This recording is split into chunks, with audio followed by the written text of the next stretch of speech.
Non-commitment causes malaise. It actually causes us to feel empty, unhappy, disgruntled, and in some cases, even angry. Angry because we're not able to have and get what we want. Commitment allows us to achieve what we need to achieve. When we don't get what we want, we get angry at others, but more importantly, we lose energy, we feel empty, we feel dissatisfied, we feel disgruntled, and then the fingers begin to point. So, if I'm so fabulous, as the world is telling me, then why am I this dissatisfied and even depressed? And I'm sure you have experienced this with some of your franchisees. This feeling of not making a commitment actually causes not having a bigger purpose, not having a reason to get out and do battle, leads to depression and dissatisfaction. If you're seeing this in your franchisees or in yourself or in your coworkers, it likely is a not committed issue. Non-commitment also leads to whining. So someone who is commitment phobic is frequently complaining. They're frequently pointing fingers in one direction or another, or they are shifting responsibilities and making demands of you as a franchisor, you as a franchise broker, you as a colleague. This leads, as a franchise system, to higher training and support costs, never mind poor validation, and oftentimes, more than I'd like to say, it leads to potential compliance issues and litigation issues. The way franchisors oftentimes respond to the complaining and the finger pointing is the franchisor will take on the responsibilities of that franchisee. They're complaining they don't have enough business, but they're not out networking and hunting. So the franchisor says, okay, I want them satisfied. I'll tell you what, we'll spend some more money doing local marketing. We will go get some national accounts. We will find a way to drive the business through the door, which only weakens their commitment muscle even more. You've recognized it, you've seen it, right? Commitment instills courage. The minute we make a decision to something that is greater and we are willing to do what it takes with our time, money, and talent to get there, instantly courage comes out. Again, if I could show you the brain and show you what this looks like, it is powerful. All of a sudden, we have more energy, we have more courage, we become more fearless. We now have a course of action that we're on. So it reduces that inner mental battle or emotional stress that comes from indecision, lack of commitment, and having no good reason to get up and do what I need to do. Commitment liberates us from limitations. It knocks down the walls of fear. It has us able to step outside of our comfort zone and take on the competition and take on that new piece of equipment and take on that new marketing strategy. It allows us to step past our comfort zone and do what is necessary. Bottom line, commitment produces results. Whatever the goal is, whatever the purpose is, when we set our mind to it and our action and our talent to it, it will create results for the franchisee as well as the franchisor.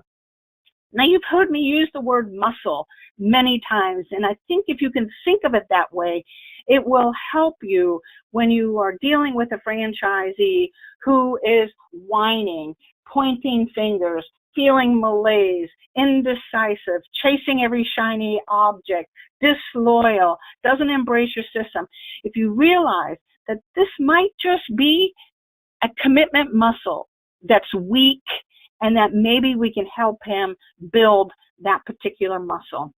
So I'm going to share with you 5 things that you can do, and I'm going to suggest, if you have any other ideas, put them in the text chat along with any questions that you might have. We'll be getting to them in just a second. But I want to give you 5. I want to give you 5 how to help build the commitment muscle within your franchisees. Remember that values dictate commitment. Daniel Goleman tells us that we make sacrifices based on purpose, on values. So the clearer you are as a franchisor of what your core values are, and the better you are at demonstrating and defining how your values are influencing this new initiative you have or the decisions you're making at leadership.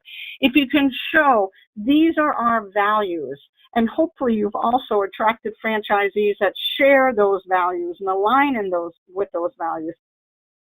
And then your decisions and your initiatives clearly communicate, we are rolling this out because it's consistent with this value that we live and operate our business by. This is how our customers know us. This is how our franchisees know us, is by this set of core values. Make sure that you are clear with what they are, because if they are in alignment with the franchisee, which is what you hope, and hopefully you're also recruiting that way, then they can make a stronger commitment. The bigger the purpose, the greater the sacrifice. This is number 2. So not only should you be living by a set of values, but find a larger mission. Show that prospective franchisee what that mission is. Changing the world, solving educational problems, making people healthier, donating money to the hungry, whatever it is.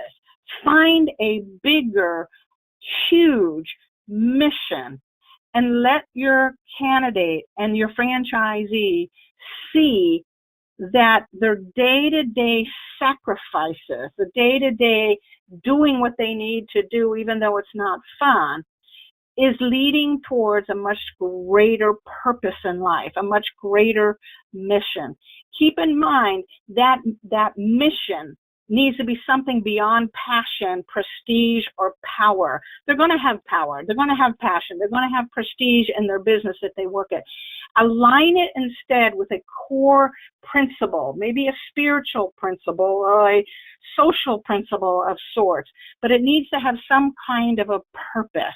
If you're selecting franchisees that are in alignment with your values and with your mission, and you're clearly communicating that, they are then willing to make those sacrifices to be your soldiers out in that marketplace. Number 3, reward that which you want repeated. Recognize and reward sacrifices, commitment, especially when they meet the organizational goals. Don't just willy-nilly recognize just performance. Is that really what you're about, or are you about changing the world or having an impact? What is your purpose? What are your values? So recognize and reward sacrifices that meet your larger organizational goals, and do so quickly, randomly, and unexpectedly, not at the end of the year when the rewards banquet is put on and all the rewards are for performance or for some other great marketing idea or technology idea. Reward a sacrifice of time, talent, and money that is consistent with your organizational goals. If you do so, you begin to build the muscle within that individual, but others then will say, oh, that's what I need to do to build my commitment muscle also. Reward the sacrifices, not just the results. Character over skills. Screen prospective franchisees for self-motivation. Markers like commitment, initiative, achievement drive, and optimism. Obviously, we recommend all markers, but when looking at commitment and self-motivation, screen for character. Does this individual have the ability to commit, to be loyal, to take initiative, to be optimistic even when things are somewhat bleak? Are they able to get up and do what needs to be done day in, day out? So screen for it. You cannot train character, but you can train skills, you can encourage certain skills, like we are talking about right now. Don't do for them that which they can do for themselves. Number 5. This one I talk to my franchisors about frequently. It is so tempting when a franchisee begins to have some worries and concerns or is getting a little bit lazy, for a franchisor, in an effort to protect the brand equity, to step in and take over things that really should be done by that franchisee. So you want to help them build their courage muscle and their confidence muscle and their commitment muscle by letting them do what they need to do, not taking it over. Now that might mean, especially those that are commitment phobic, that the commitments have to be shorter term. The projects have to be shorter term as they get stronger. Show them a plan for the first 90 days, and then the next 180 days, and then the next 360 days. Show them a plan. If you're a broker, don't do the work for your prospective franchisee. Have them do the research. Have them write the report. Have them get certain things back to you. Make them commit to going to visit 1 or 2 locations. So have them build their commitment muscle by actually requiring something of them. I can tell you, there's a book I read years ago called How to Get Anyone to Do Anything. It was written by the #1 fundraiser for charitable organizations. And he said the way to get commitment and loyalty from anyone is to get them to commit for something small first. Stacking chairs, making a phone call, dusting the shelf, whatever. Make a small commitment. And then once they're emotionally engaged in that small commitment, ask them for a larger commitment of their talent, time, and money, and then a larger. Soon they are so vested in the bigger picture and so loyal, they can't imagine anything else. And it started with asking them to stack chairs. Don't do everything for them. So it's your turn. We are observing a frightening trend regarding commitment. It's not your fault. It's the society as a whole is going this direction. But my fear is that if we don't address this in the world of franchising, the cost of running a franchise system is going to continue to go up in terms of support and training, to a point where it might be easier just to run corporate locations. So we need to help our prospective franchisees and our current franchisees build this commitment muscle, get over this phobia. So give me any of your ideas. Email me, put them in the text chat, whatever it is. But we need to find ways to teach and encourage this commitment.